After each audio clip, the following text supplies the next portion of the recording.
Por venir.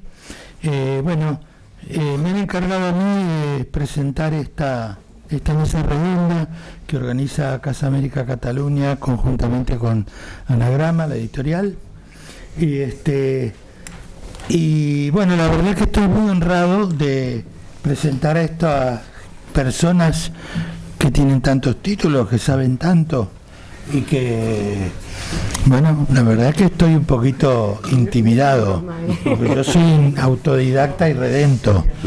Eso sí, he pasado por muchos claustros, ¿no? Pero todos me han expulsado, pero bueno. Pero aquí estamos. En primer lugar quiero presentar a Jordi Gracia, que es catedrático de literatura española y colaborador habitual del País, el periódico me refiero. Ha escrito diversos libros sobre la historia intelectual del siglo XX en España y Cataluña, como Estado y Cultura, La Resistencia Silenciosa, que fue premio Anagrama Ensayo 2004, gracias. La Intemperie, la vida rescatada de Dionisio Ridruejo, el intelectual melancólico, coautor de Derrota y Restitución de la Modernidad, y de Pensar por ensayos en la España del siglo XX. Sus dos últimos libros son dos biografías de José Ortega y Gasset y Miguel de Cervantes, La conquista de la ironía. Y bueno, el currículum es mucho más largo, pero si leo todo el currículum de cada uno, se termina ahí el acto. De manera que, bueno, creo que está bastante acreditado su sapiencia. Muchas gracias, Jordi, para estar aquí. Jordi lamentablemente tiene que irse, pero por una cuestión festiva su hijo va a tocar en un concierto.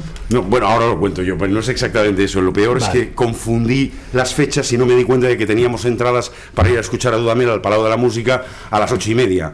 Y cuando dije que sí, y ya estaba hecho, porque estaban compradas hacía mucho tiempo. Por tanto, voy a hacer ese papel tan horrible de hablar yo y pasar completamente de lo que digan Ana y Tono e irme a media función. Bueno, a media función no, en cuanto acabe yo de hablar me levanto. Es lamentable, me disculpo otra vez, por eso he querido puntualizar la razón real, que no es que el Guillem tenga que tocar, sino que tenemos entradas los tres, mi mujer, el pequeño y yo, para el Palau de la Música, y es a las 8:30, o sea que no quiero llegar tarde. Bueno, no te preocupes, que nunca te lo perdonaremos, pero ya pero había avisado, ellos ya arranca con lo tuyo. Cristina sí lo sabía, que yo lo conté. Eso, Cristina, gracias, que yo se lo conté. De manera que me disculpo de nuevo, pero muchas gracias por la presentación y por la invitación misma a hablar de Piglia, por muchas razones, y la primera de todas porque en el reparto de funciones que nos asignó Cristina, más o menos negociado, me tocó, maravillosamente, igual lo pedí yo mismo, ¿verdad? Igual lo pedí yo mismo, hablar del ensayo.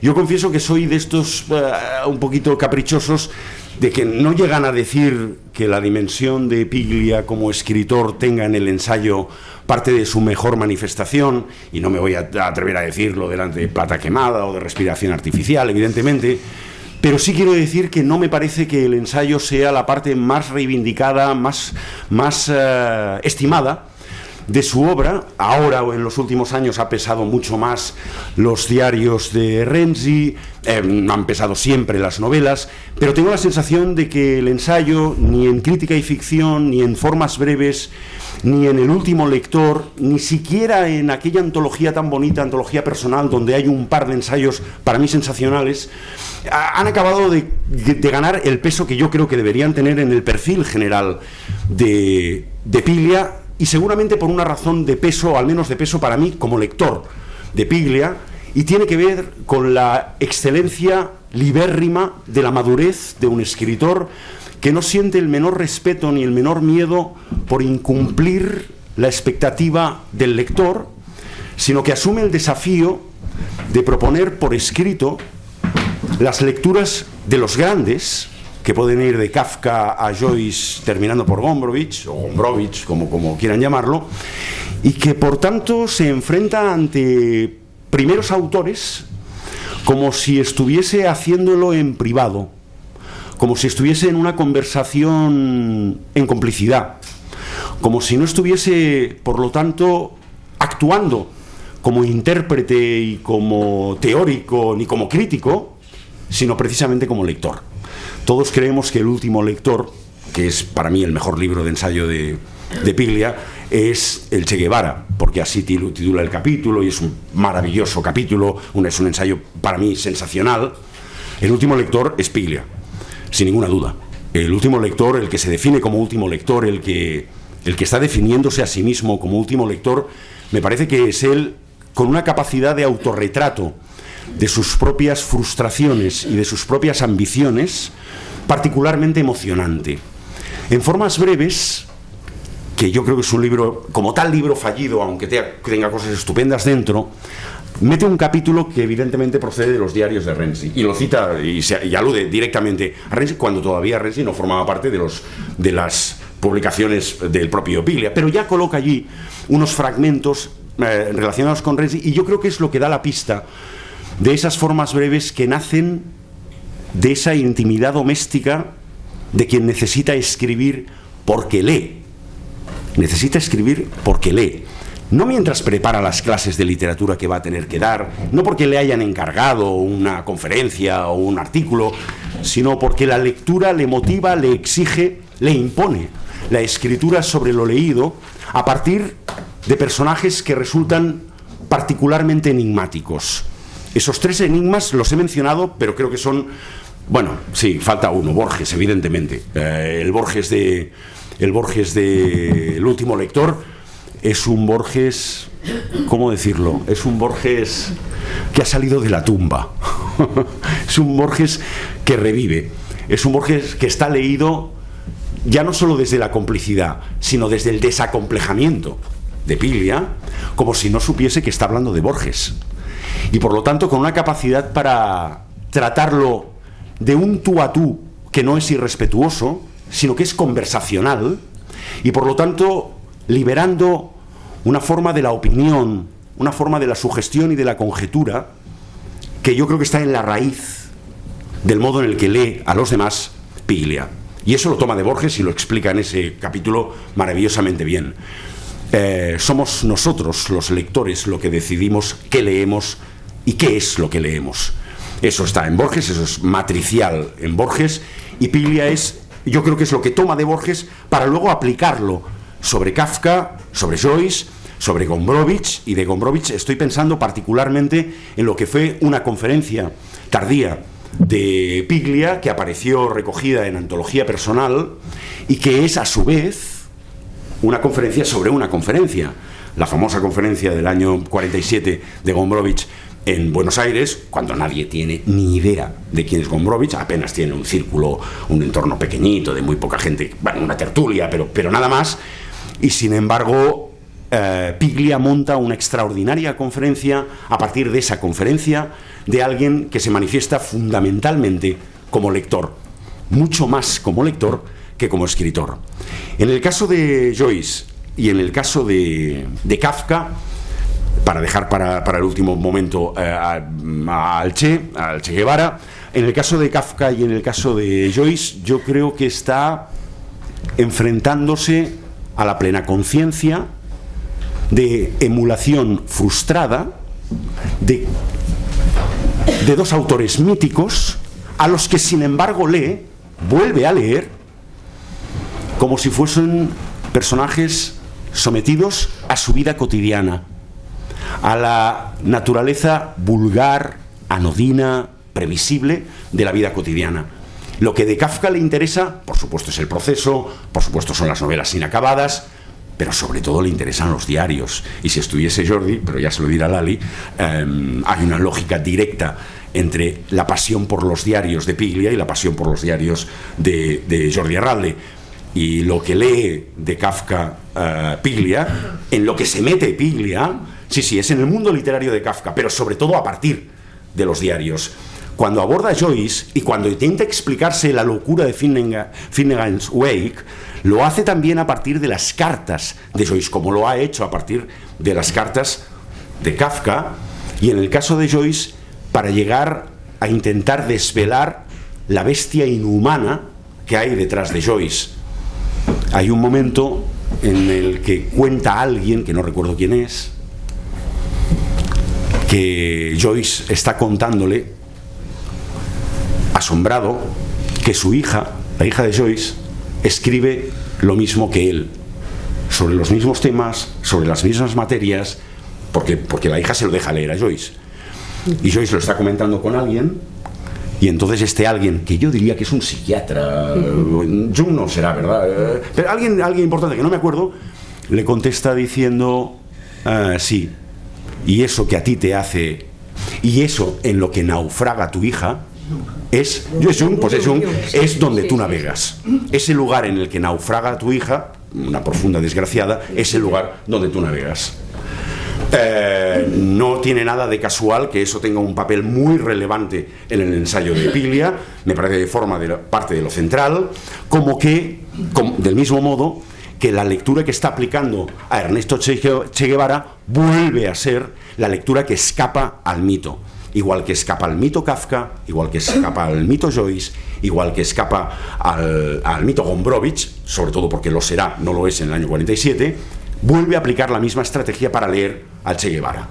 Está utilizando la dimensión más privada de la literatura de cada uno de ellos para entender la altura literaria de ambos, de todos ellos, sin olvidar el rastreo de cada uno de los sujetos detrás de su propia literatura, incluyendo en literatura los diarios de ellos. Evidentemente, en el caso del Che Guevara, son los diarios del Che, evidentemente publicados, como es natural, como es obvio, después de su muerte, y es quizá el mejor ensayo, o el más potente, el más redondo, el más rupturista de Piglia, aquel donde más descaradamente se pone de manifiesto la necesidad de romper con el esquematismo, con la figura, con el mito de Guevara, para entrar en el hombre con contradicciones, para entrar en la insospechada capacidad de abstracción del guerrillero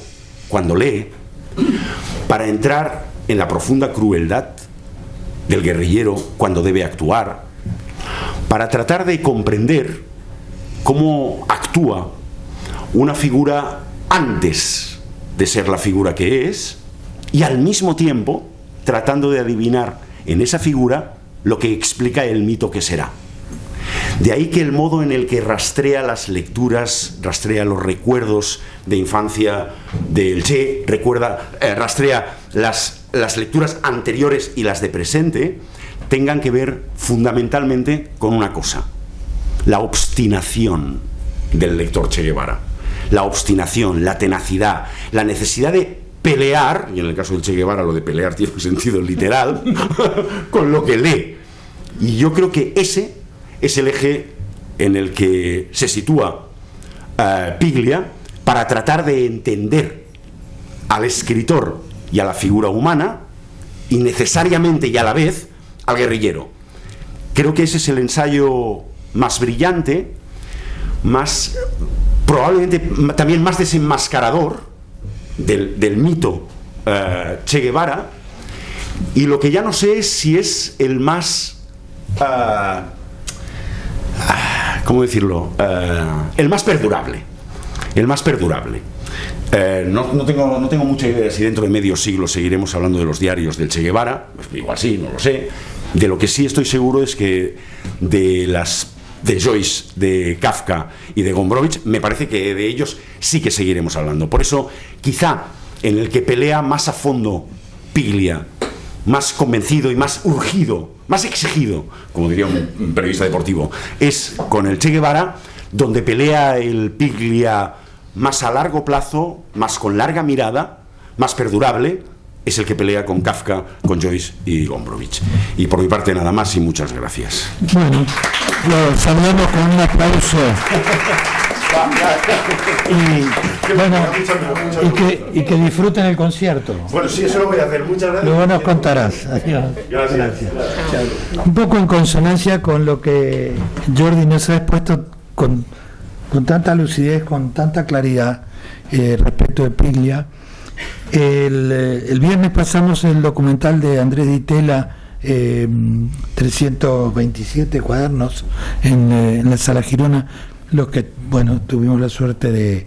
Yo tuve también el privilegio de presentarlo, y comenté que en ese documental Piglia tiene una frase que para mí es absolutamente reveladora, y creo que todo escritor debería grabársela.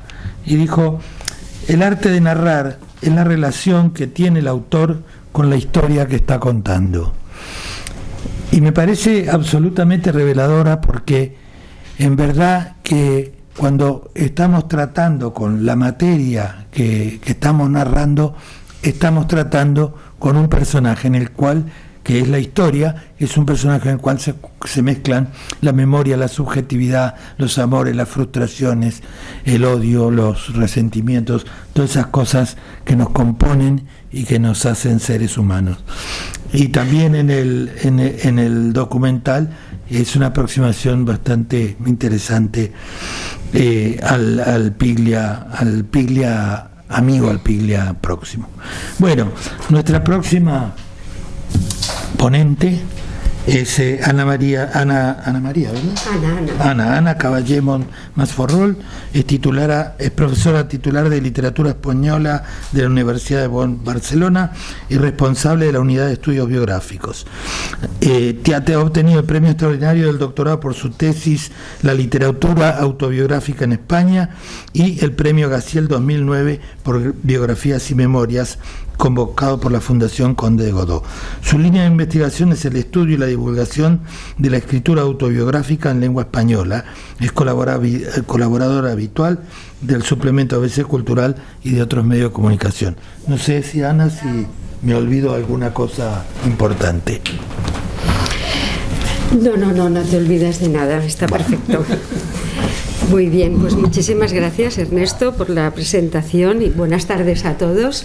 Un placer estar aquí otra vez en la Casa América Cataluña y para un motivo tan interesante y que nos reúne a todos, como es el homenaje al escritor Ricardo Piglia, que murió hace unos meses, y por tanto pues aprovechamos, digamos, ese reciente fallecimiento para recordarle, para recordar su obra, y pues para probablemente hacer una primera valoración de las muchas que se harán en torno a la influencia de este escritor argentino, que desde luego en los últimos años ha adquirido un gran protagonismo, sobre todo en el mundo académico. Es decir, que hay muchísimas tesis doctorales sobre la obra de Piglia.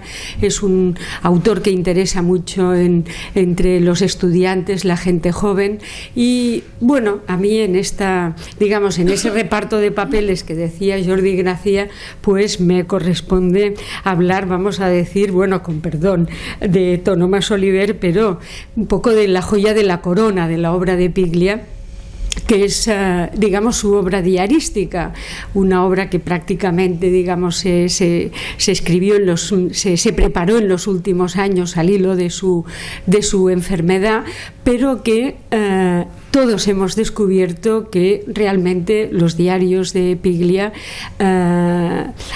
son un elemento importantísimo de su obra literaria. Yo agradezco la pertinencia del pase del documental el viernes, que ahora citaba Ernesto, titulado 327 cuadernos, de Andrea Di Tella, porque aunque con Ernesto después comentábamos y no estábamos muy de acuerdo en la valoración del documental, de hecho, pues, hubo un hombre que se acercó a Piglia y grabó la relación de Piglia con sus diarios, de manera que tenemos, no solo esos dos libros publicados por la editorial Anagrama, sino que tenemos un documental que, nos habla de la relación personal de Piglia con sus diarios, y a mí me fue muy útil porque me ayudó a clarificar unos textos que yo sinceramente no entendía del todo, y el documental en ese sentido fue muy ilustrativo.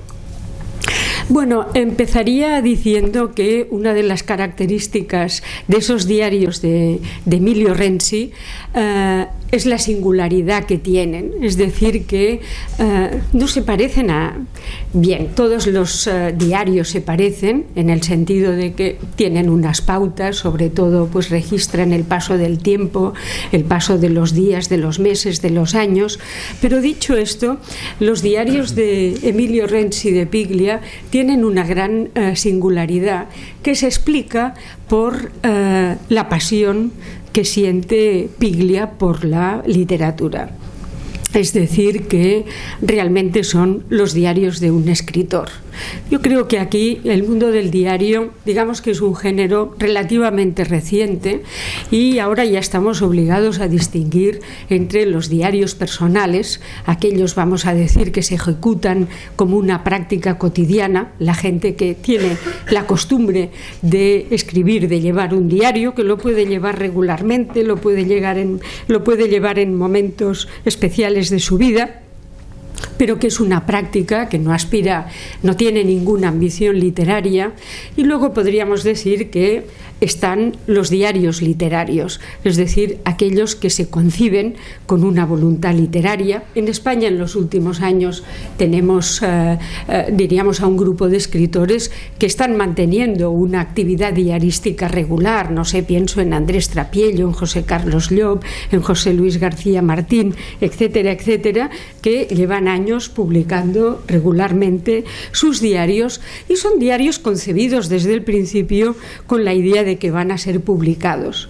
Para mí es una diferencia esencial la que hay entre un diario digamos, entendido como práctica personal, y el diario que ya está pensando en un lector que un día u otro aquel texto va a tener.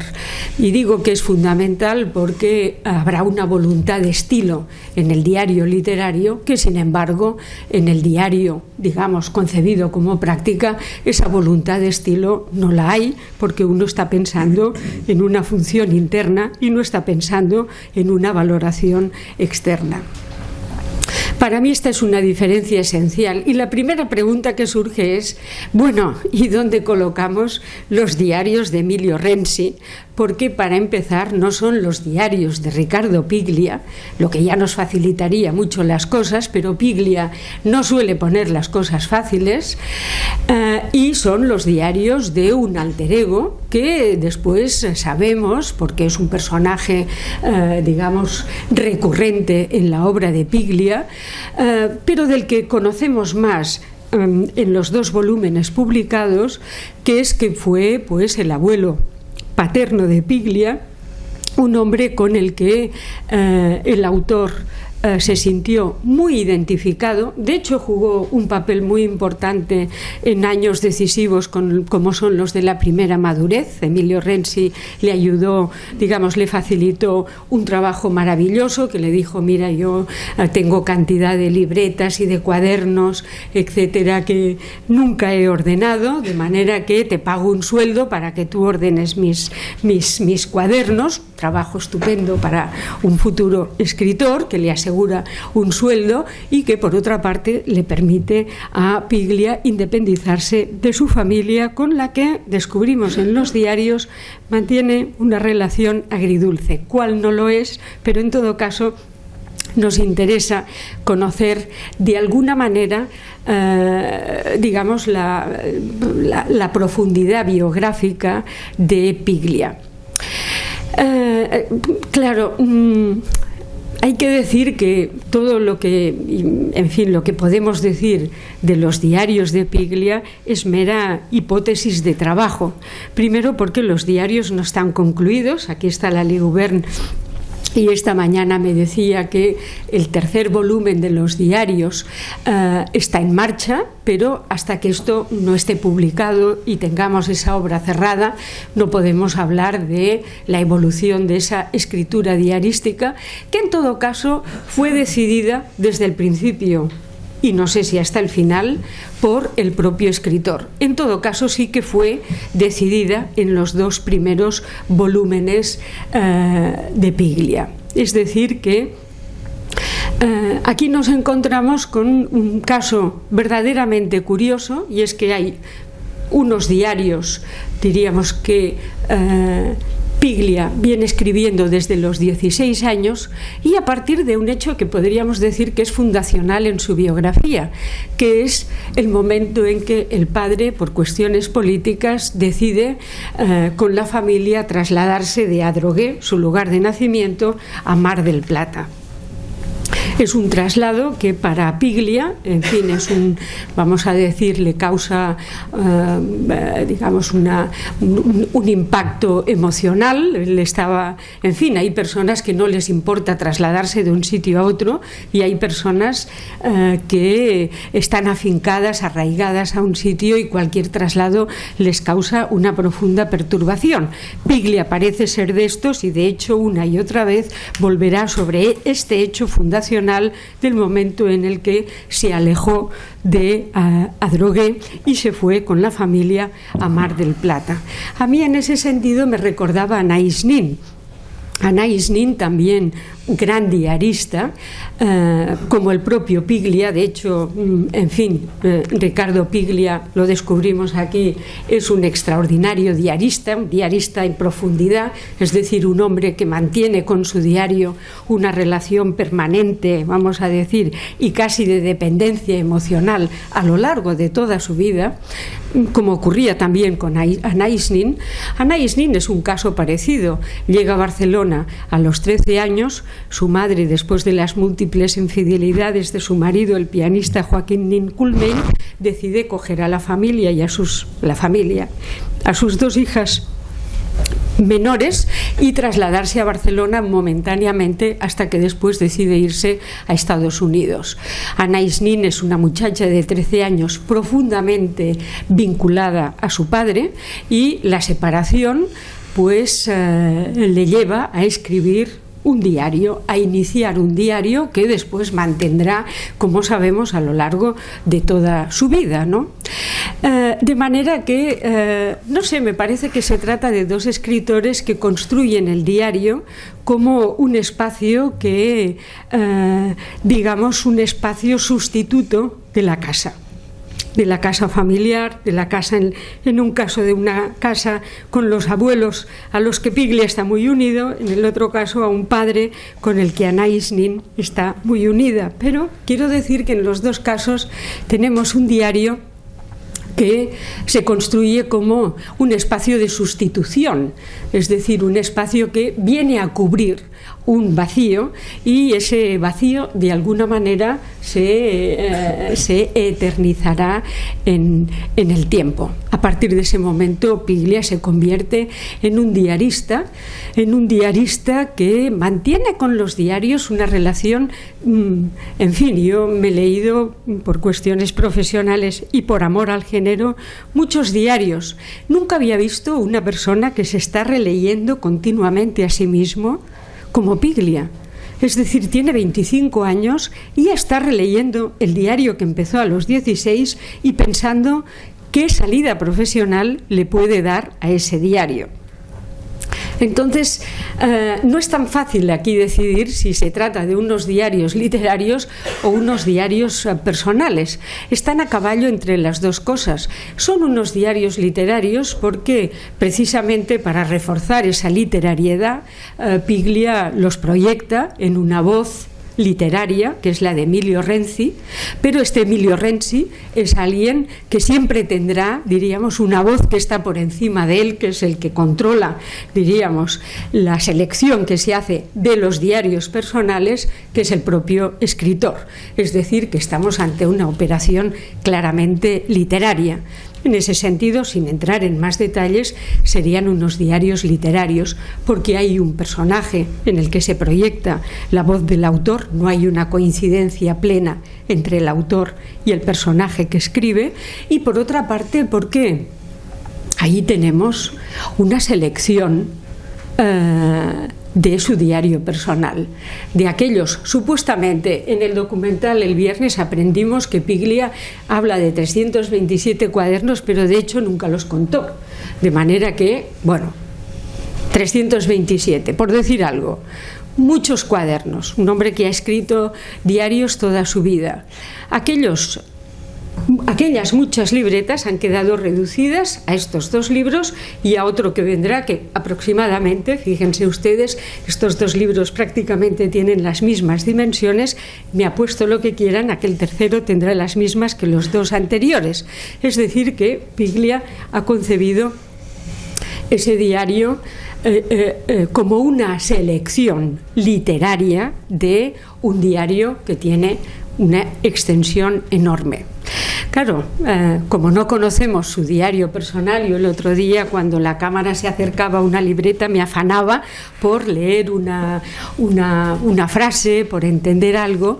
Realmente la diferencia entre esos diarios personales y el diario literario, pues no la podemos calibrar, puesto que no los hemos leído. Pero en todo caso sí podemos decir que la selección que ha hecho Piglia de ese gran corpus diarístico es una selección fundamentalmente literaria, es decir, que ha seleccionado todos aquellos pasajes que tienen que ver con su relación con la literatura.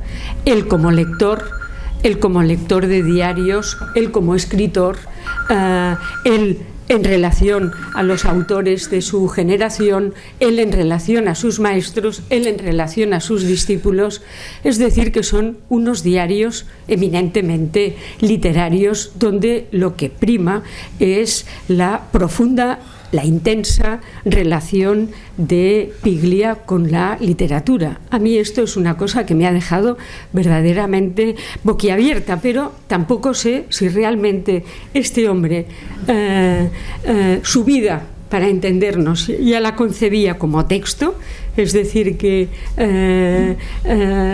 él vivía la vida en función de la escritura de la misma, o en los diarios se reflejan otros elementos de la vida de los que, digamos, que quedan al margen en esos diarios de Emilio Renzi.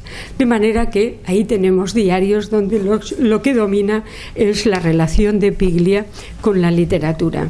Y claro, Jordi Gracia hablaba de la relación de Piglia con otros diaristas. Lógicamente, ahí tenemos a Piglia leyéndose y releyéndose constantemente. Muchos diaristas no vuelven a tocar sus diarios para nada, nunca.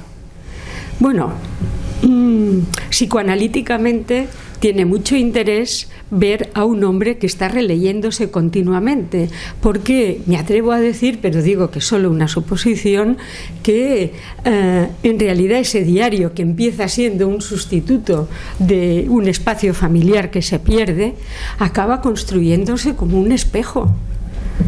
Piglia se lee y está constantemente aportando razones para por qué está escribiendo ese diario. Es decir que, claro, hay un artículo muy interesante de Freud hablando de el diario como, en algunas ocasiones, como una construcción, narcisista.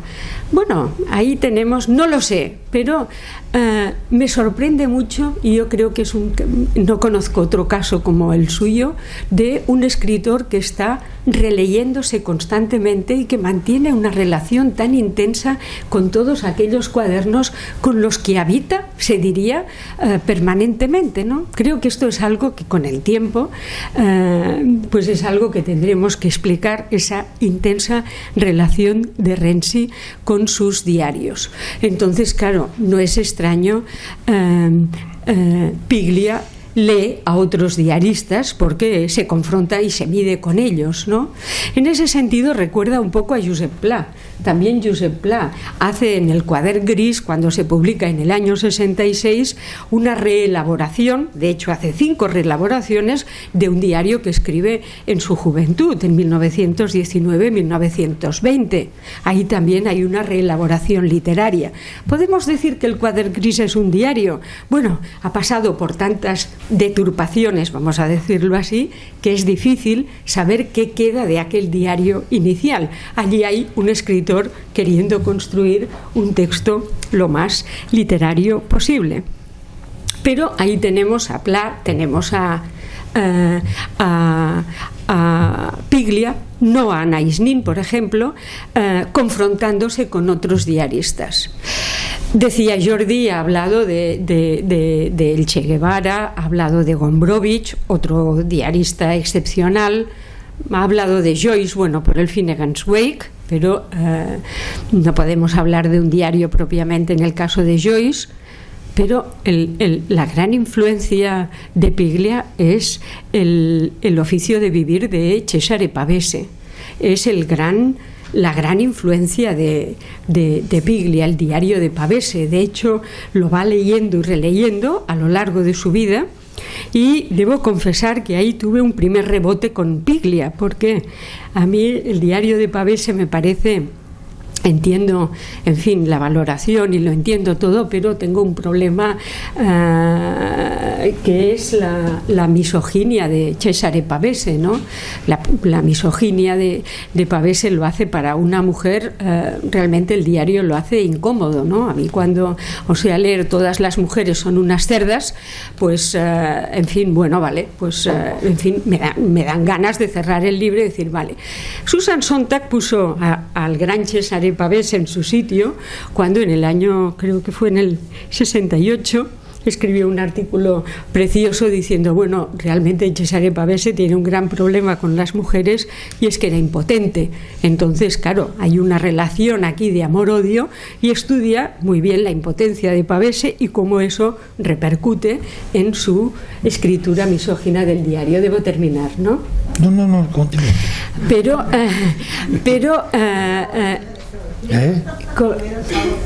Pero sí, es verdad, ahora estoy en un momento especialmente delicado para terminar.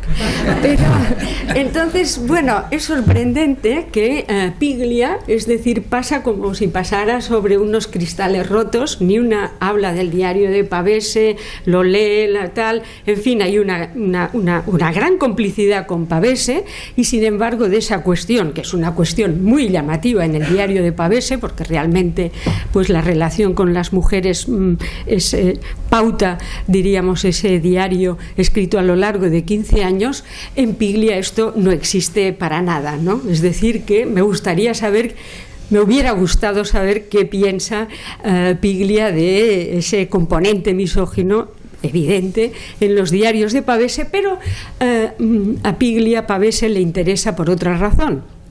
Y le interesa, claro, por lo que acabo de decir es lógico, le interesa por el antirretoricismo de Pavese. Ahí hay algo que yo creo que Piglia toma de Pavese y probablemente de otros autores, que es el rechazo a la sentimentalidad. Diríamos que Piglia se instala literariamente, no solo en los diarios, en una poética antisentimental. Eso quiere decir que en sus diarios, claro que estamos hablando de la selección que él mismo ha hecho de esos 327 cuadernos, no podemos conocer prácticamente nada, muy poco de su vida personal, porque está como laminada por la escritura literaria que él hace de los mismos, de manera que sí, de vez en cuando, para disimular, incluye alguna lista de cosas, pero hay aquí una reelaboración literaria muy, muy evidente, ¿no? Entonces, en ese sentido, hay algo en común, es esa poética antisentimental. En el caso de Pavese, es un rechazo al sentimentalismo que tantos disgustos le ha ocasionado y que realmente acaba conduciéndole a la muerte por suicidio en 1950.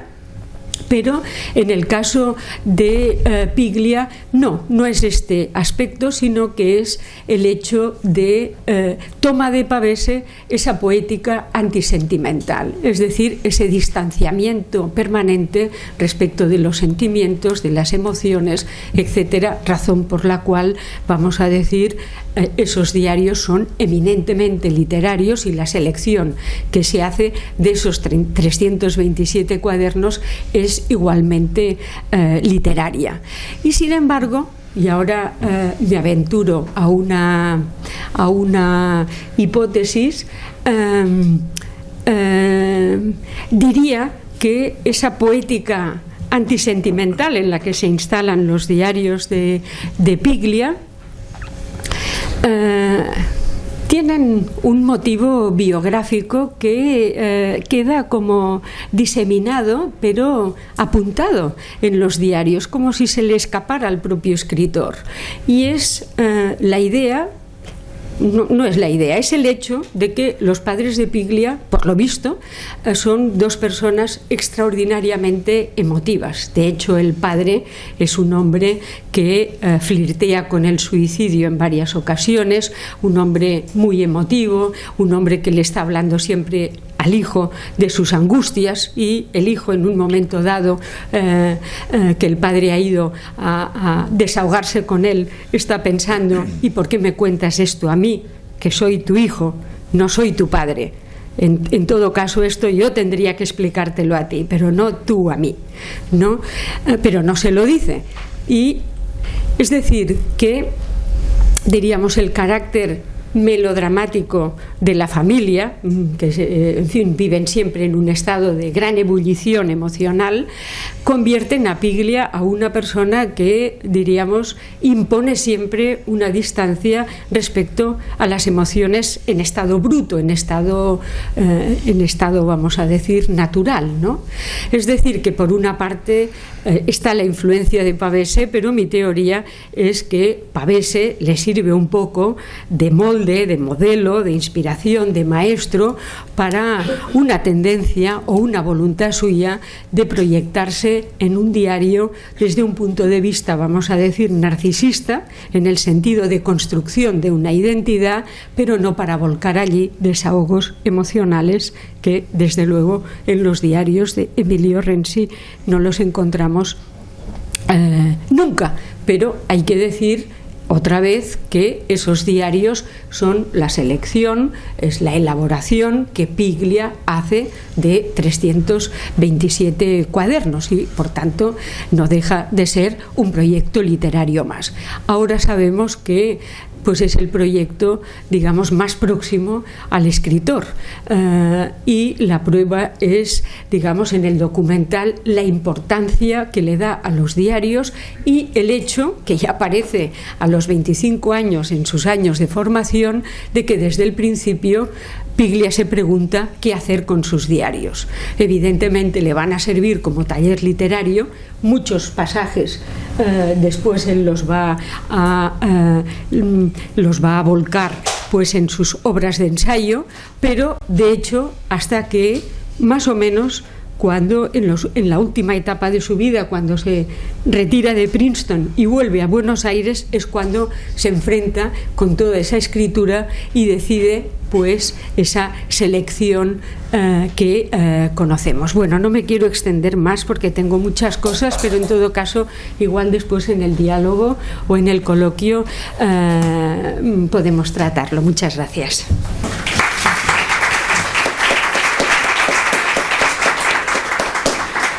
Evidentemente, Piglia es un autor que por sus diarios y por su literatura da mucho que hablar. Hablando en algún momento con un psicoanalista amigo, ustedes saben que Argentina es muy prolífica en psicoanalistas, cosa que no es de extrañar porque es un país de locos, pero me decía que las personas deben reunir ciertas condiciones psicológicas, ciertas hay como prerequisitos para dedicarse a una profesión y no a otra.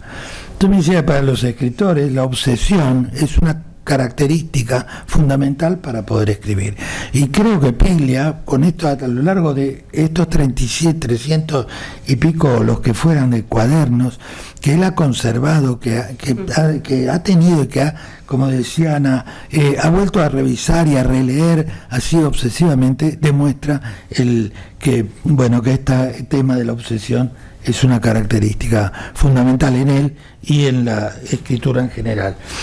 Y con respecto a los diarios, esta relectura, en un momento del documental dice, esto dice, de mirar los diarios no es fácil, ¿no? Revisar la propia vida es jodido. Así lo dice Piglia, y a la luz de lo que nos cuenta Ana, de esta relación tan complicada con sus padres, especialmente con su padre, surge que, claro, es lugar que Piglia no quiere visitar, pero al que vuelve. Un poco como el criminal que vuelve a la escena del crimen, ¿no? Es decir, ¿por qué se da esa recurrencia de volver a ese lugar que nos ha causado algún daño, algún dolor o alguna pena? Bueno, se vuelve la razón psicológica por la cual se vuelve es para tratar de resolverlos. Como no se pueden resolver porque pertenecen al pasado y el pasado no se modifica, seguimos volviendo a este lugar. Pero como parábola es muy interesante porque la literatura es finalmente eso, es revisitar lugares propios. Piglia dijo algo muy interesante, dice en el documental, dice: si no hubiera escrito estos diarios, probablemente no habría escrito nunca otra cosa. Y esto es como sumamente interesante, es decir, porque ahí nos está mostrando cuál es el momento del nacimiento de Piglia escritor. En esos 16 años, cuando es forzado a irse a otro lugar, a dejar su lugar de nacimiento, su lugar de referencia, para ir a vivir a otra parte. Y encontró Piglia en la literatura su salvavidas perfecto, y ese salvavidas perfecto lo conservó hasta el último de sus días. En el documental, Piglia, haciendo uso de ese sentido del humor irónico tan argentino, dice: bueno, quien vea este documental va a ver que a medida que avanza la película, el tipo está cada vez más arruinado. Bueno, nuestro tercer ponente es Juan Antonio Masoliver Ródenas, Tono para los amigos, que es licenciado en Filología Románica por la Universidad de Barcelona, lector del Trinity College de Dublín y del King's College de Londres, jefe de estudio del actual Instituto Cervantes de Londres, que entonces tenía otro nombre, catedrático de Literatura Española y Latinoamericana, investigador y jefe del Departamento de la Universidad de Westminster, ha sido profesor invitado por el Queen Mary College, University College y el King's College de Londres.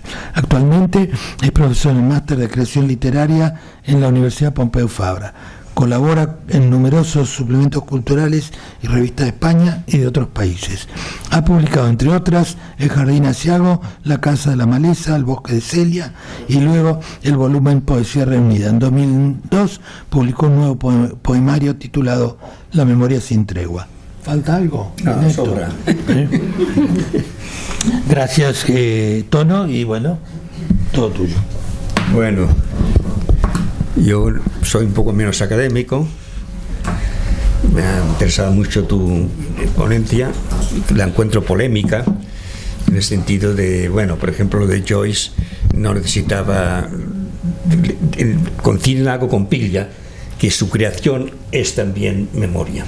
O sea, todo el Ulises es memoria pura, ¿eh? Y luego están las cartas, que son parte de lo que podía ser como diario erótico, ¿eh? En el caso de Pavese, pero son cartas.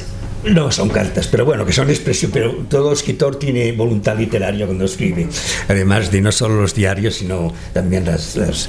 Y en el caso de Pavese,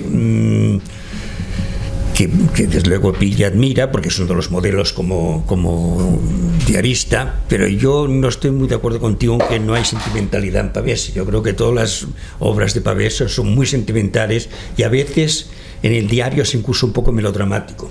Sí, es verdad.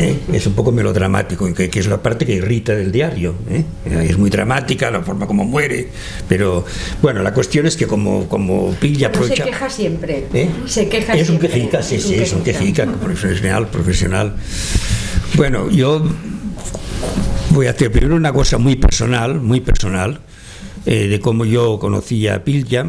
En el año 79, yo pasé 5 meses en Buenos Aires, precisamente para estudiar la literatura argentina, o para conocerla personalmente, directamente, y 2 años antes había conocido a Enrique Pezzoni, uno de los grandes críticos argentinos, que apenas yo llegué a Buenos Aires, entre él y creo que Luis Guzmán, mucho más joven, me dijeron: tienes que ver a Piglia y a Josefina Ludmer, ¿eh?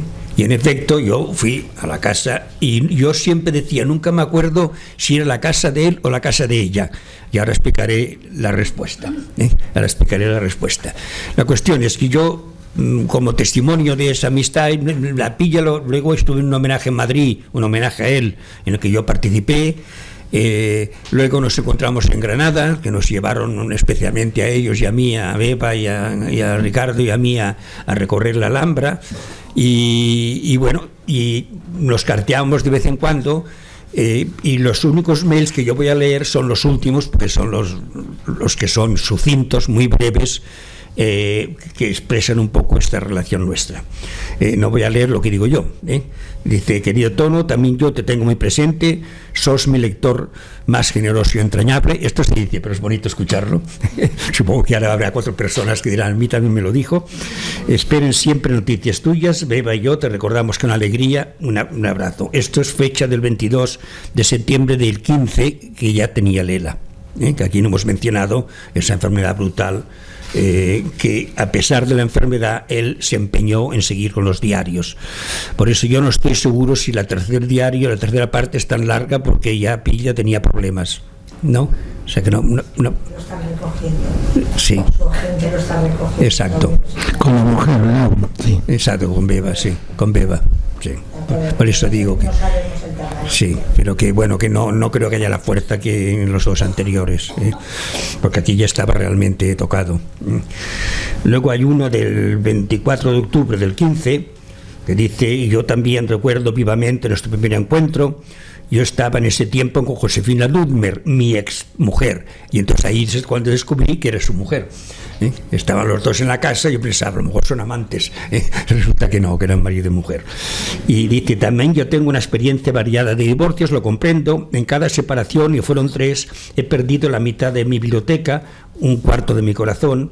Celebro tu generosa amistad y te mando un abrazo. Y uno que es ya del 16, del 16 de febrero, donde dice: querido Tono, me paso los días imaginando cartas a los amigos, entre ellos vos, que al final no escribo. Recordamos, Beba y yo, la visita epifánica que hicimos contigo a la Alhambra, etcétera, etcétera. Y finalmente, o no casi finalmente, dice también del 16: siempre una alegría tener noticias tuyas. Tengo claro lo que le debo a tu amistad y la lúcida generosidad. El volumen 2 saldrá pronto. Creo que en efecto salió en el 2016. Te va a divertir en estos años. Estaba levemente demente. Es lo mejor si uno escribe un diario. La cuestión es que yo, al llegar a Buenos Aires, descubrí algo que faltaba en España, que era la capacidad de pensamiento que tenían los críticos. Josefina Ludmer era una gran teórica de la literatura, Pilla un excelente pensador, un excelente profesor, un excelente todo, y no solo eran ellos, como digo, el modelo era María Barrenechea, que todo el mundo admiraba, entre ellos Pezzoni, y que casi podía ser que era un poco el principio de lo que era el pensamiento crítico moderno en Argentina, que, como digo, esto falta mucho en España, falta, incluso se nota en las crónicas de los diarios, que somos cronistas en vez de reales críticos de verdad. En esos tiempos estaba en torno a Pilla y en torno a Pezzoni, toda esa gente, un grupo de gente interesantísima. Uno era Miguel Brillante, del cual habla Pilla en sus diarios, un tipo muy interesante, muy complicado. Gran amigo mío. Gran amigo mío. Sí, pero era complejo, ¿no? Complejo. Sí. Yo lo conocí con Lamborghini. Claro, otro. Y aquello era... Sí. Me daba miedo ir allí. Porque además ya entrabas y en vez de café con leche ya tenía botella de whisky. Sí, ¿no? Y además... Y yo, que era bebedor, me asustaba. Claro. Digo, ¿pero qué es esto? Y además no sabía si iba a terminar las puñaladas o... Exactamente. Sí. O sea que era una... Bueno, a Miguel lo conocí peleándonos. y a partir de eso hicimos una amistad que duró hasta que tuvo su horrible ese accidente tontísimo. Sí. Un accidente tan tonto, un tío que había sobrevivido a un choque de frente a 100 kilómetros, que había sobrevivido a las dictaduras, a todo, murió porque se cayó de un tejado donde estaba reparando el tío. Sí. Él reparando, ¿te imaginas? Bueno, está naturalmente Josefina Ludmer, estaba Enrique Pezzoni, que he mencionado, que además era crítico literario, director de Sudamericana, traductor, entre ellos de Duna Barnes. Estaba Oscar Masota, era un grupo un poquito aparte. Masota lo conozco muy bien porque estuvo en Londres un año, claro, y yo sobreviví la amistad de Masota, porque era otro caso. Tú siempre como la compañía, ¿no? Bueno, eran argentinos. Sí, claro, bueno. ¿Qué se puede pedir? Argentinos. Y con Oscar Masota, y estaba la escuela de Germán García, claro, con el cual yo me peleé muchísimo. Buen contrincante. Buen contrincante. Luego también Luz Guzmán, que entonces acababa de publicar El Frasquito, claro, que era un tipo muy interesante, sí, que trabajaba en una librería, no me acuerdo cuál de ellas. La librería Santa Fe. Exactamente, de Santa Fe. Luego estaba Héctor Libertela. Y bueno, que decir que era un grupo tan sólido, sí, que yo venía de Londres, no venía de la provinciana España, pero de todas formas quedé deslumbrado. Y fue una de las grandes influencias. O sea, gente muy intensa. Gente muy intensa. Masota, que ha ejercido de psicoanalista toda su vida sin serlo. Exacto. Sin haberlo estudiado nunca. No. Claro, pero un hombre, una inteligencia y una lucidez enorme. Era un lacaniano. Lacaniano, sí. O sea, Lacan escribía cosas ininteligibles. Claro. Oscar Masota, como era lacaniano, también las escribía ininteligibles. Sí. Y todos ellos, todo eran inteligibles. Sí. Y estaban todos muy contentos. Bueno, Oscar Masota decía que Lacan había hecho toda su escuela en base a los errores de Freud. Con los errores de Freud, Lacan había hecho su escuela. La cuestión es que en Argentina tuvo un peso muy fuerte. Muy fuerte. Un peso sí, muy fuerte. Y podían ser un poco insoportables, los lacanianos. Un poco. El mismo Lacan, que yo lo he conocido. No, solo después de los primeros 15 minutos. A los 15 te has ido. Sí, ya sé. Bueno, la cuestión es que también son los contemporáneos, no solo los que yo he mencionado, sino contemporáneos que aparecen con frecuencia en los diarios, en la obra de Pilla, porque es muy difícil separar lo que es la creación y el diario. El diario es muy creativo y los libros, las novelas, los cuentos tienen mucho yo creo que hay dos casos muy parecidos de heridos por la literatura, que uno sería Sergio Pitol, que es el caso más obvio, y otro Enrique Vilamatas. Todos ellos fueron anagramáticos, acogidos por anagrama, precisamente porque había una coherencia de pensamiento, de afinidades. Él habla, por ejemplo, de Antonio Di Benedetto, que es uno de los grandes escritores, habla de Haroldo Conti, que aquí casi no se le ha conocido, mucho de Juan José Saer, porque era muy amigo de él, y se publicó un libro de entrevistas, de conversación entre ellos, y otros muchos. Yo, cuando llegué, siempre confundiendo fechas, creí que lo había conocido cuando yo había publicado Respiración Artificial, pero no, porque Respiración Artificial es del 80 y yo estuve en el 79. La novela, el libro de cuentos que lo había hecho ya muy popular, porque era precoz, como respetado por sus colegas, era Nombre Falso, también publicado por Anagrama, que representaron. Son estas novelas que rompen radicalmente con todo lo que había sido la dictadura del boom. Entonces cada país ha tenido algún escritor, también ha tenido México, por ejemplo Pitol es un caso claro de cómo ha roto totalmente con el boom, y Pilla es uno de los primeros que busca otra salida a la literatura. El boom es muy poco literario, con excepción de Cortázar, ¿no? O sea, es muy intuitivo, por así decirlo, sí. Mientras que estos escritores son todos pensadores, son gente que piensa, y aquí ya se ve todo lo que va a ser toda la obra de Pilla.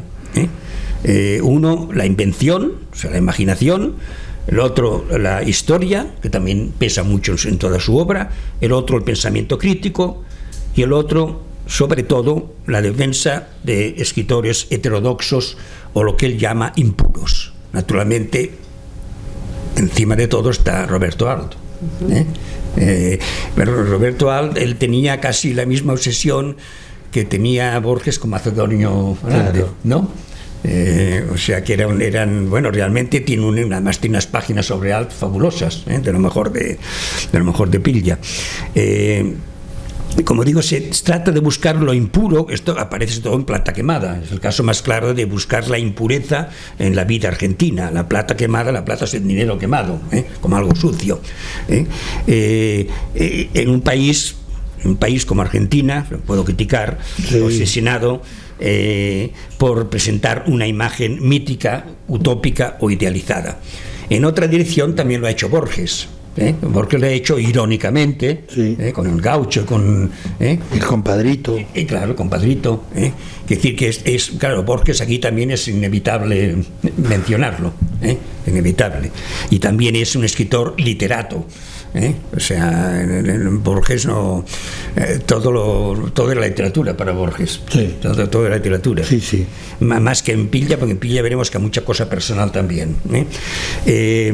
Luego está la ruptura de un centro narrativo. Por eso digo que a veces novela, cuento, ensayo, diarios, todo tiene más o menos una misma relación.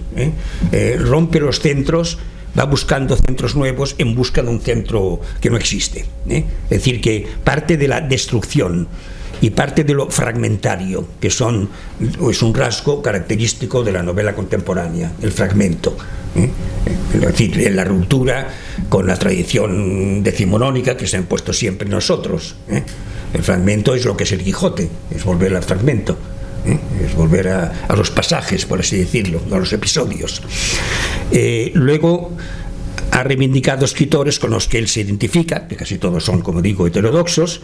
La literatura como crónica.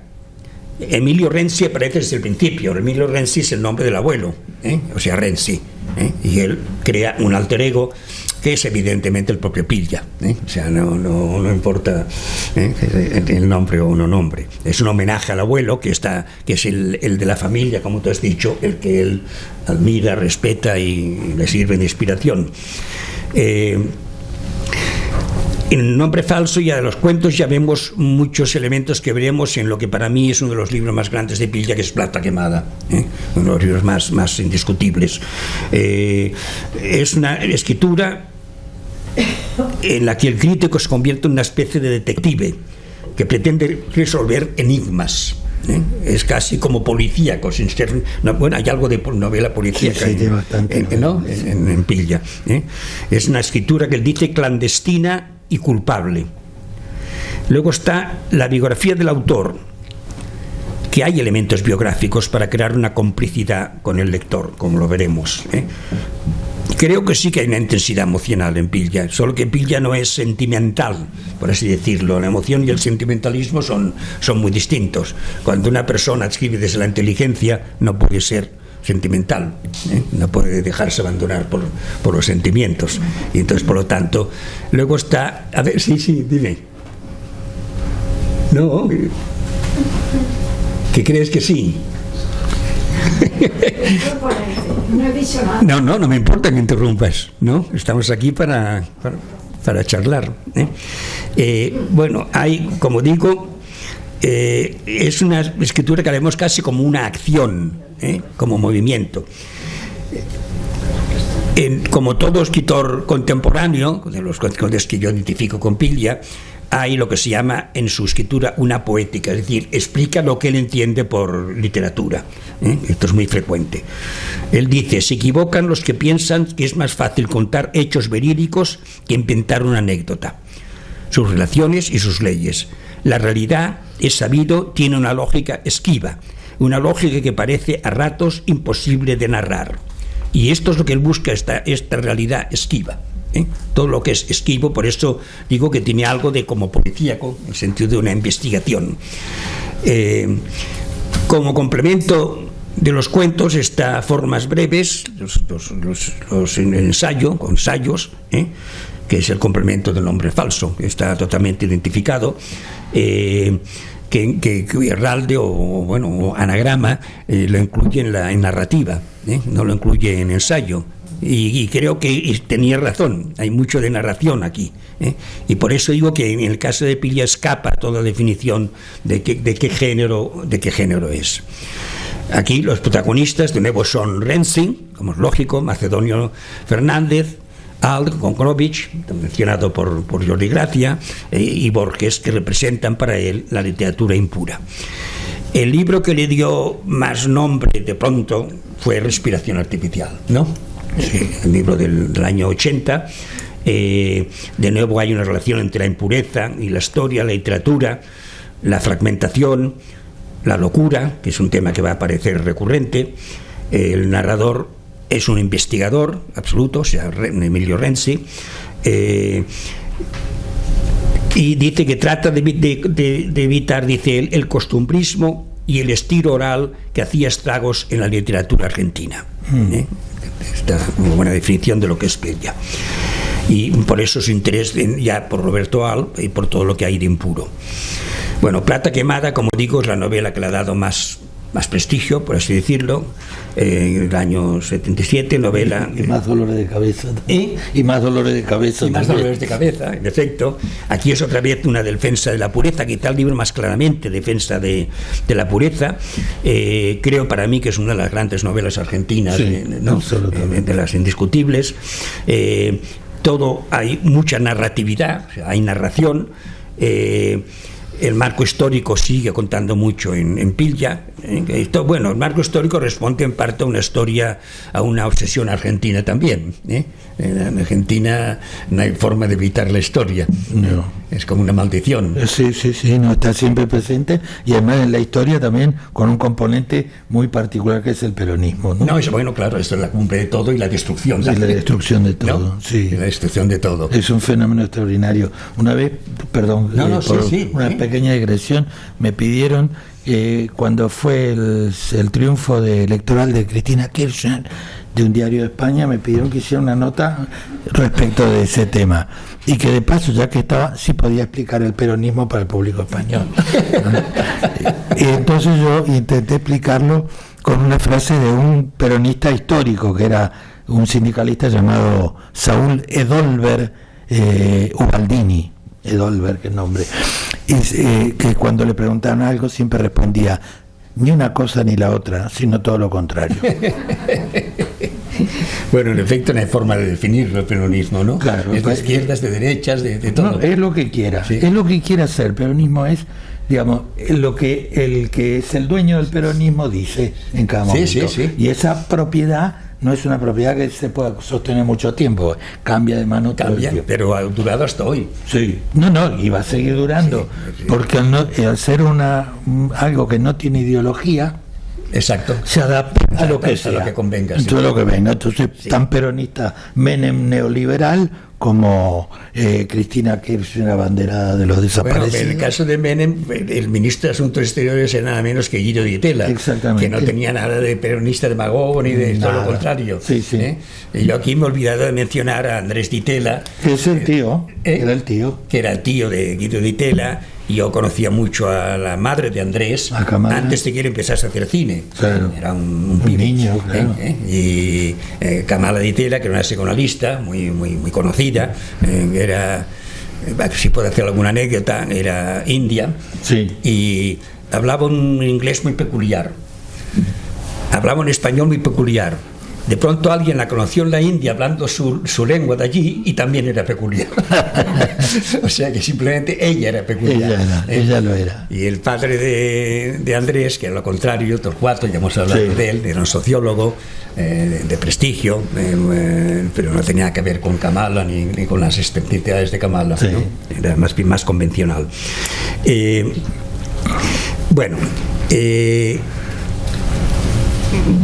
Paso rápidamente, ya no voy a decir más. Al llegar a los diarios, que para mí es un poco el resumen de lo que es toda la obra no digo culminación porque esto en literatura no tiene sentido, pero que es un poco el resumen de todo lo que es el resto de la obra de Pilla. Y además lo curioso es la complejidad de lo que plantea y la claridad con que lo expone. O sea, los diarios se leen muy bien, se leen fácilmente, y sin embargo una cantidad de sugerencias tremendas. Y como ha dicho el propio Di Tella en el documental, que dice que para él están concebidos más como una fábula que como un documental. En efecto, no es un documental, no es un documental. El primero son los años de formación, o sea, del año 57, Pilla nació en el 39, ¿no? 41. O 41. 41, bueno, por ahí. La que nació en el 39 es Josefina Ludmer, ¿no? Su mujer era... Nació en el 27, No. No. Entonces está equivocado esto, 1917. No, 17 sería el abuelo. No, Villa nació, aquí lo pone, ¿no? En el 41 y Josefina Lunde, que era un poquito mayor, no ninguna diferencia. Bueno, esa primera parte está dominada por sus amores, y por eso es mucho más narrativa que el segundo libro. A mí me recuerda porque son serie de fracasos amorosos, ¿no? De triunfos amorosos, que me acuerda mucho a La Habana por un infante difunto de Cabrera Infante, donde también hay una cantidad de fracasos divertidísimos. Aquí también hay la segunda parte de este diario, muchas reflexiones sobre la escritura.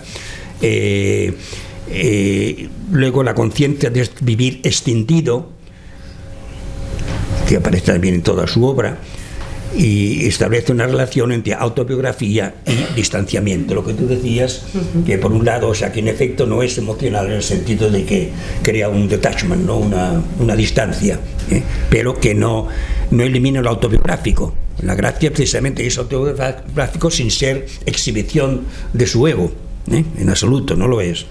Pero hay muchas referencias sobre su carácter, sobre su familia, sobre todo el abuelo. Dice: la historia de mi abuelo, que había hecho la guerra, era uno de los relatos claves de la novela familiar que se contaba a coro y en la que mi madre era la narradora principal.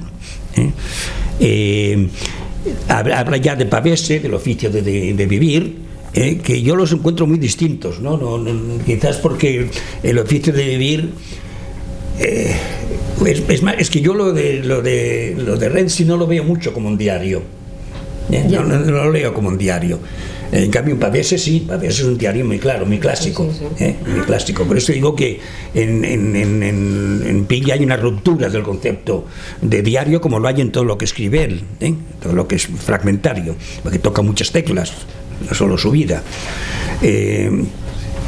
Y además vida y literatura aquí están muy unidos. En Los años felices, que fue el último que conocemos de él, publicado en el 2016, el año pasado, aquí las reflexiones sobre la escritura van avanzando y luego se va convirtiendo cada vez más relato, más narración. Es todo lo contrario ocurre en el primero. La realidad y la ficción también se mezclan, quizás el más pitoliano de Pilla, o sea, más cercano a Pitol, que también en la trilogía de la memoria, sobre todo en El arte de la fuga, hay una clara relación entre autobiografía, invención, lecturas, hay muchos parecidos, y la misma ruptura de la convención literaria que ya Pitol también la hizo en su narración, no solo en su... o sea, como digo, no es un relato autobiográfico en el sentido de que no quiere hablar de él, pero sí que hay elementos autobiográficos. Abundan muchas observaciones su carácter, la necesidad de estar solo, la dificultad de ver la realidad, su obsesión por la literatura. Dice: para mí la clave es pensar en contra, luchar y vivir contra la corriente. Y esto es la definición exacta de lo que es todo Pilla. Habla también de los amigos que al mismo tiempo son escritores, entre ellos está David Viñas, Manuel Puig, brillante. Habla del tarado megalómano Osvaldo Lamborghini, que está muy bien definido los que le conocimos. Absolutamente. O de Luis Guzmán. Habla de las mujeres, de los cafés, especialmente el Café La Paz, que es un café muy sintomático de Buenos Aires. La gente un poco más fina va a las confiterías, y allí se iba a tomar aguardiente. Sí. Por lo menos allí iba yo. Sí, claro, sí. Ya muy cambiado, Ha cambiado. Ha cambiado sí, mucho. Me imagino, claro. Sí, ha sucumbido a la fórmica y al aluminio. Pero era así, un café emblemático. Mucho carácter, sí. Claro, y a tal punto era un lugar de reunión de gente muy pensante, que durante la dictadura de Onganía, yo creo, lo dinamitaron, le pusieron una bomba al Café La Paz. Al centro de... Sí, perdón. Y al Politeama también. Al Politeama también. Claro, ese era un café típico en la calle Corriente donde se reunía toda la gente mal entretenida. Bueno, yo creo que me estoy excediendo, ¿no? Si la gente quiere ir, tengo muchas más cosas como todos, porque ya se presta, iba a hacer un resumen de todo lo que es el conjunto de su obra sin hablar de sus obras, pero bueno, es inevitable que sea todo un poco disperso. Y yo corto, no porque he sido muy largo, tampoco lo he sido, pero porque creo que aquí, por ejemplo, alguien me quería dar la contraria, ¿no? No. No, porque sí, no he dicho nada, se ve que inconscientemente he hecho una expresión y me has visto, pero no quería decir. Ah, bueno. Pero ya te lo diré en privado. Quiere decir que estaba bien de acuerdo, digamos. Ya te lo diré. No, o sea, que conste que a mí estamos aquí precisamente para cambio de opiniones, ¿no? Claro, cuanto más polémica, mejor. Sobre todo un escritor que se presta a la polémica. Él no era polémico, pero no. No mucho. No, es un hombre tranquilo. Sí. Sí, era un hombre sereno, era un hombre que transmitía paz, Muy sereno, tranquilidad. sí, muy sereno. A pesar de, claro, cuando lees las memorias o los diarios, parece una vida muy agitada.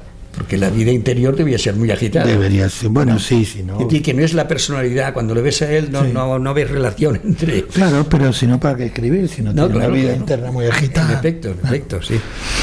¿Alguien quiere preguntar algo, decir algo? Sí, allí. Blanca. Yo que no tengo el placer de haber leído nada de... Vaya, que desconozco totalmente la obra de Ricardo Piglia. ¿Cuál sería los dos primeros libros más aconsejados para poder introducirme en su... Bueno, yo creo uno que es Plata Quemada, ¿no? El Plata Quemada yo empezaría... Plata Quemada ya me ha quedado claro antes y respiración artificial. Yo creo que Plata Quemada, respiración artificial, y creo que los diarios son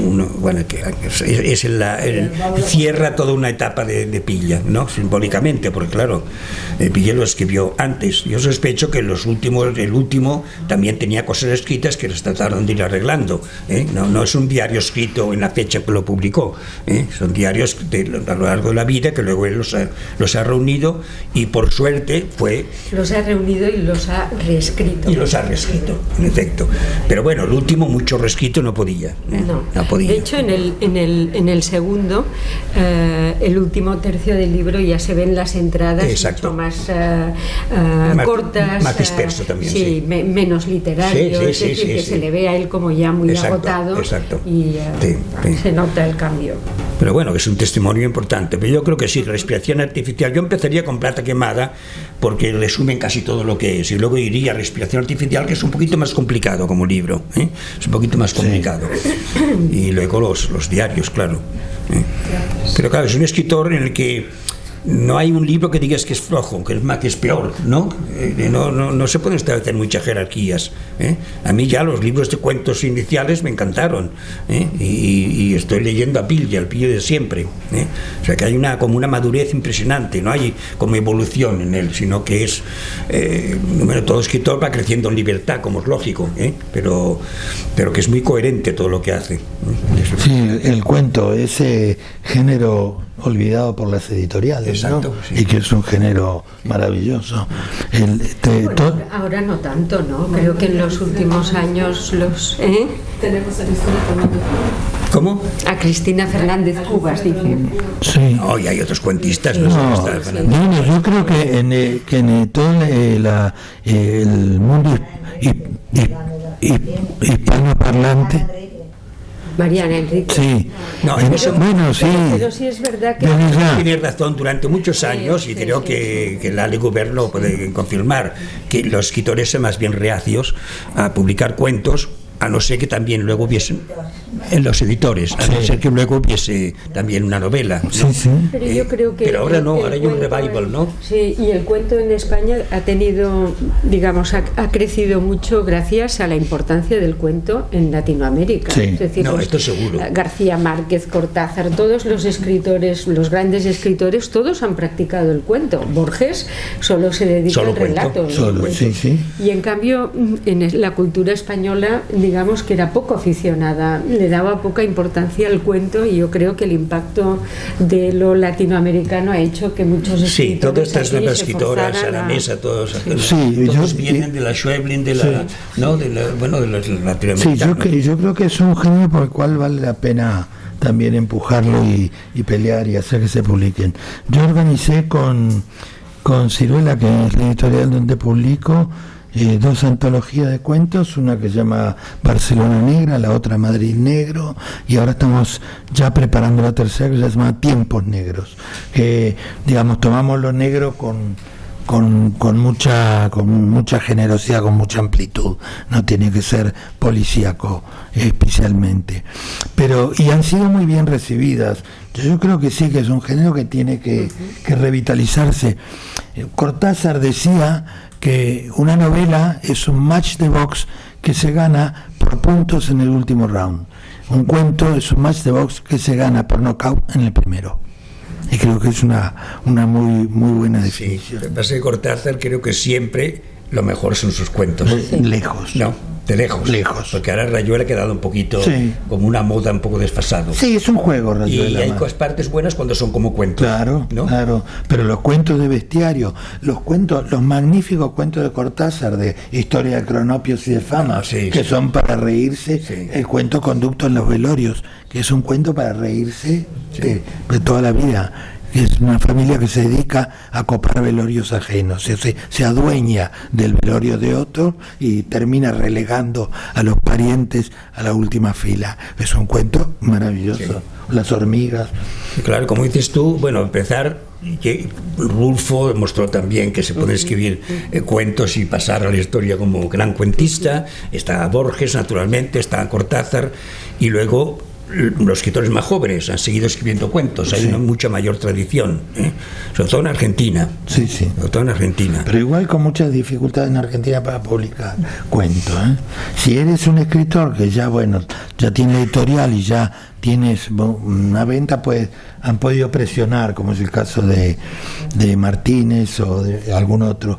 Pero si no, Sí. el cuentista puro se la ve difícil.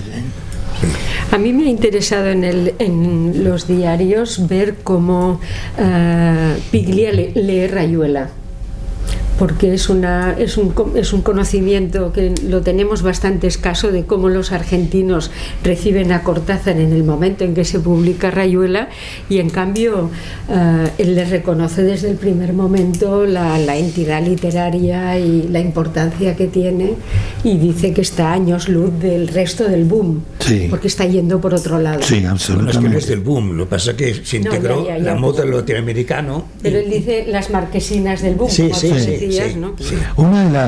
Yo creo que una... Hay una chica allí al fondo Ahora que que quiere. hablando de los diarios sentimentales, Piglia murió nació en el 41 y Ana Frank en el 47. ¿Tuvo alguna influencia ella en sus diarios, o él quizá tuvo la influencia directa o indirecta de ver cómo ella influyó en el mundo y ver la importancia de cómo hacer crecer su punto de vista a nivel mundial, o hacer crecer su punto de vista personal escribiendo estos diarios? ¿Alguien me lo puede...? No, es que no te he oído fatal. Le hemos oído fatal, sí. ¿Eh? Al haber nacido Piglia en el 41 y Ana Frank haber muerto en el 47, Sí, estos en el diarios 45, sentimentales- Ana Frank. Ana Frank, sí. Al ella escribir diarios sentimentales, y él también hecho estos diarios sentimentales, al haberlos escrito, quizá él en algún momento se vio impulsado por la proyección que ella tuvo a nivel mundial y querer hacer crecer su sabiduría personal por los diarios? No.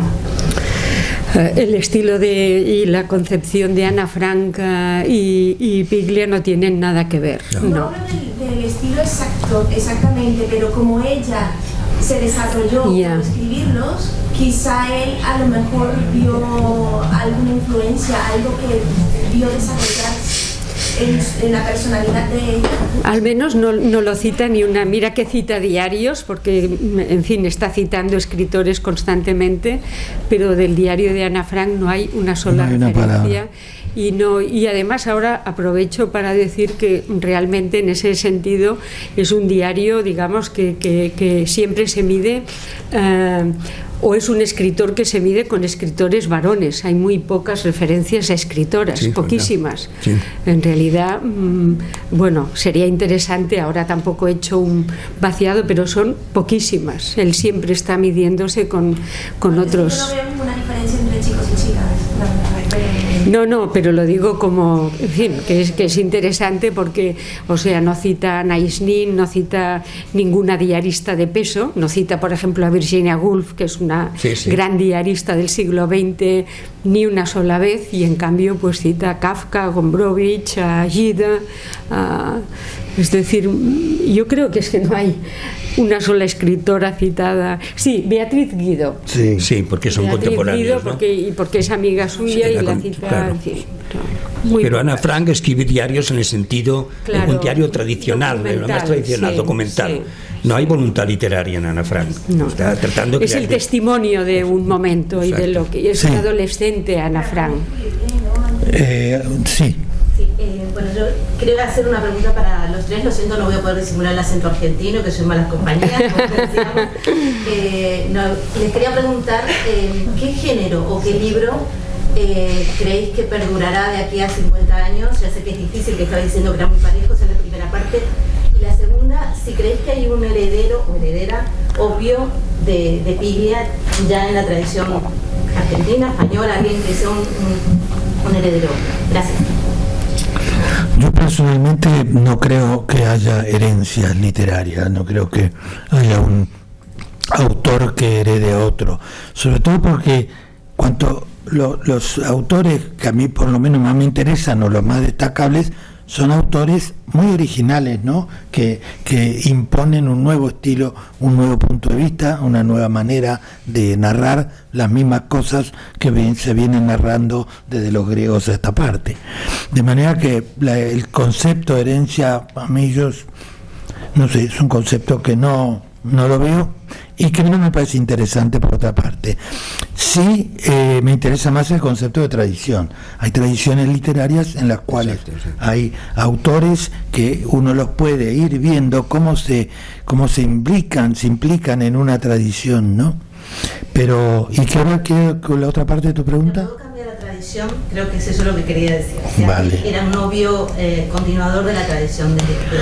Bueno, yo creo que en la tradición de Piglia, tú lo has mencionado, está Roberto Alves, está Macedonio Fernández, en fin, esa es la línea de estos escritores impuros, estos escritores que de Roberto Alves se ha dicho que escribía mal.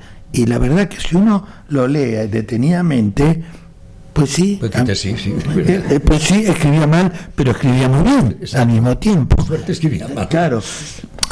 Borges dijo algo de la literatura policíaca que creo que es aplicable a la literatura en general. Dijo: la literatura policíaca se nutre de la delicada transgresión de sus propias reglas. Yo creo que es extensivo a cualquier tipo de literatura, a cualquier género literario. El género literario es un tema de los críticos, que los autores en general lo que tienen que hacer es buscarle la vuelta para ver cómo lo contradicen, ¿no? Sí. Y al poner en cuestión el género, lo establecen como marca del autor.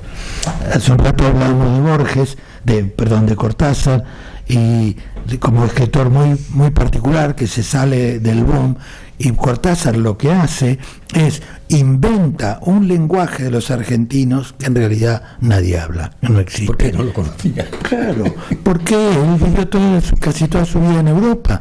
Y ese invento de ese lenguaje argentino es genial, porque suena argentino. Sí, y no es parodia, además. Y no es paródico. Entonces, estas son las transgresiones. El arte en general tiene que ser transgresor o no es arte. Sí, o sea, yo creo que influye en el sentido de decir, es posible la transgresión, es posible la ruptura, identificarse con todos estos escritores. Y en este sentido sí, por eso la gente, los que creemos en la ruptura en literatura, leemos a Piglia, ¿eh? Pero la llamada influir es una palabra muy peligrosa. Los buenos escritores no están influidos por nadie, se identifican, ¿eh? El estar influidos es mimetizar, no estás creando nada nuevo. Entonces Piglia, por suerte, es imposible imitarlo, creo, ¿eh? Claro. Es imposible imitarlo. Y el que imita a Borges se le nota enseguida que es un pendejo. Sí, claro. Lo que no quiere decir que Borges no tenga muchísimos imitadores. Bueno, claro, y García Márquez lo digamos. Claro. ¿No? García Márquez y Lorca. Pero lo que dice Susana, yo creo que es la gran pregunta que se hace Piglia durante toda su vida. ¿Qué quedará de mi obra? Es decir, que a mí me ha sorprendido mucho en los diarios, porque hay como una expresión como más confesional, la preocupación que tiene Piglia por la posteridad. No la tienen todos los escritores y es evidente que él la tiene. Sí, entonces, sí.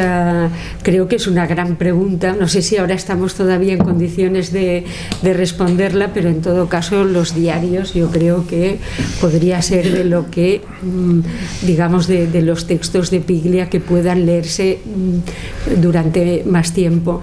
Y en relación a la segunda pregunta, bueno, está claro que Piglia, la filiación borgiana de Piglia es fundamental. Sin Borges, Piglia no se puede explicar.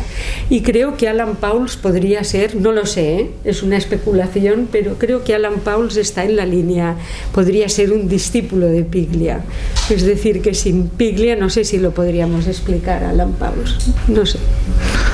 Es difícil, ahí voy a disentir contigo. Ahí voy a disentir contigo. Sí, no, por eso digo igual. No, yo creo que Piglia, creo que Pauls es un escritor muy aburrido.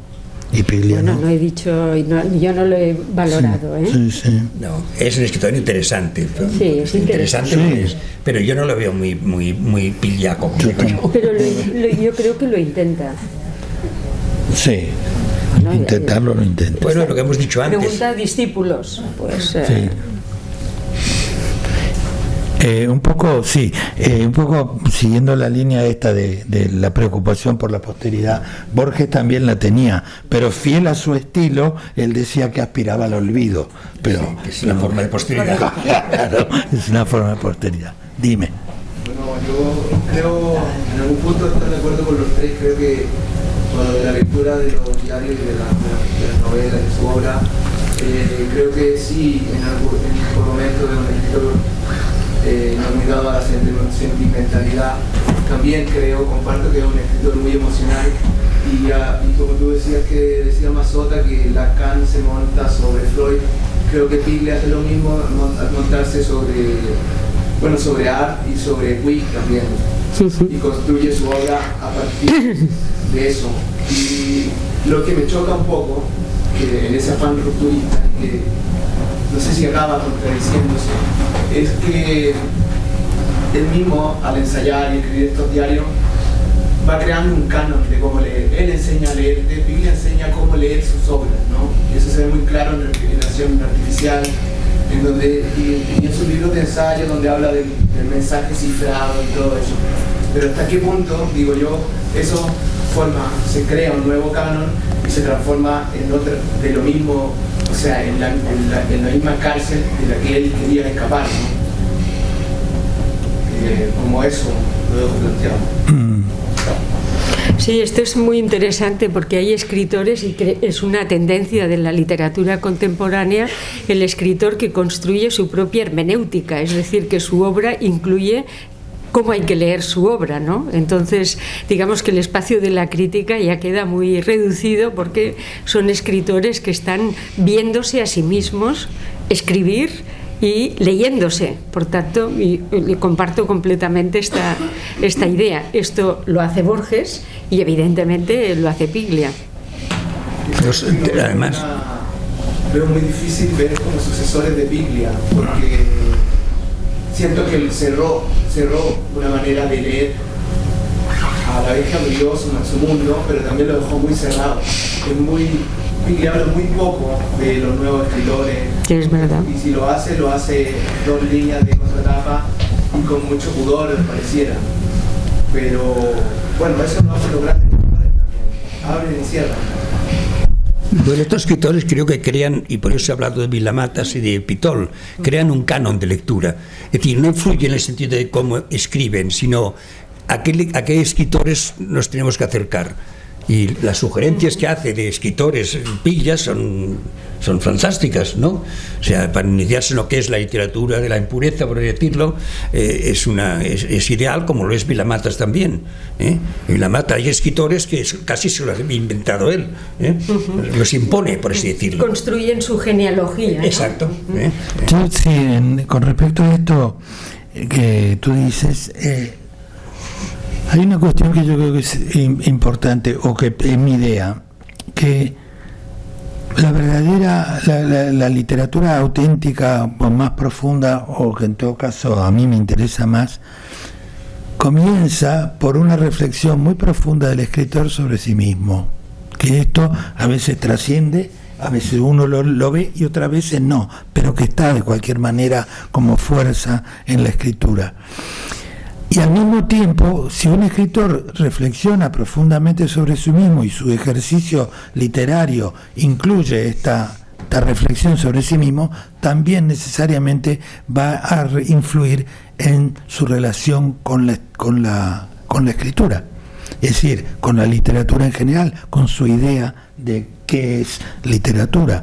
La frase que yo mencionaba, que Piglia dice, que el arte de narrar es la relación que tiene el autor con la historia que está contando.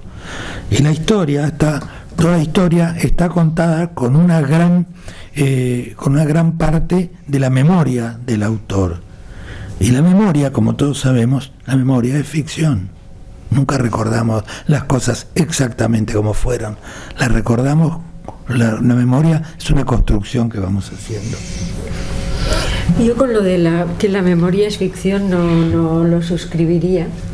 Creo que una construcción sí, no necesariamente ficción. Es que ficción parece como una palabra que no sé, que es una palabra que lo cubre todo, ¿no? Entonces ficción es imaginación, no necesariamente. La memoria es construcción, es evidente, porque no está en ninguna parte.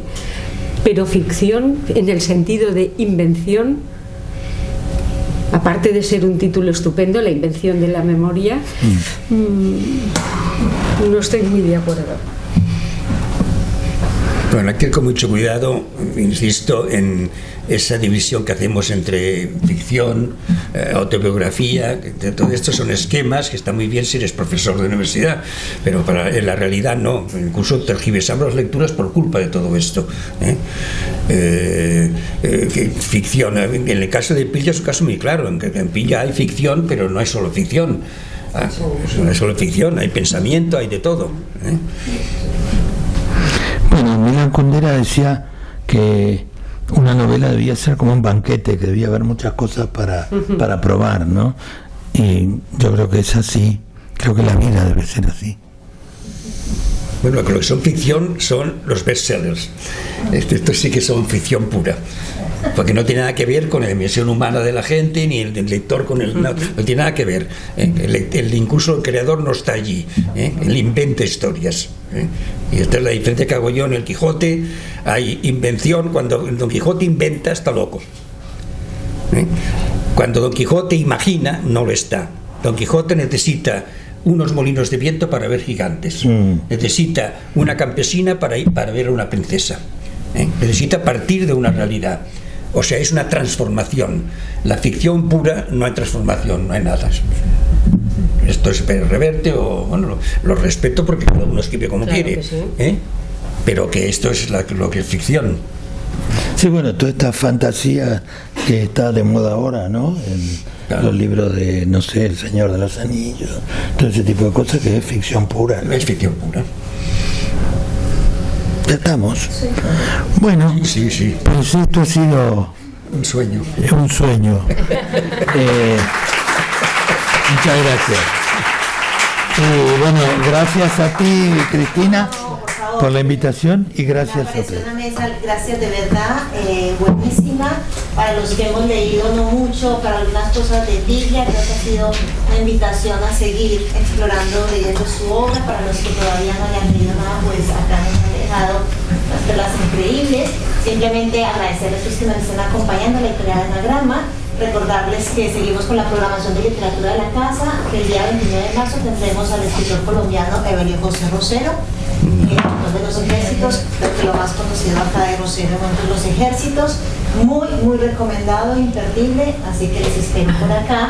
Y bueno, luego tendremos Raúl Zurita, poeta chileno y muchas otras cosas, así que los que nos estén siguiendo no les lleguen nuestra newsletter, pues ahora tenemos la fichita para que les llegue todo. En junio tendremos también la presentación de los diarios de José Donoso, con Cecilia Huidobro.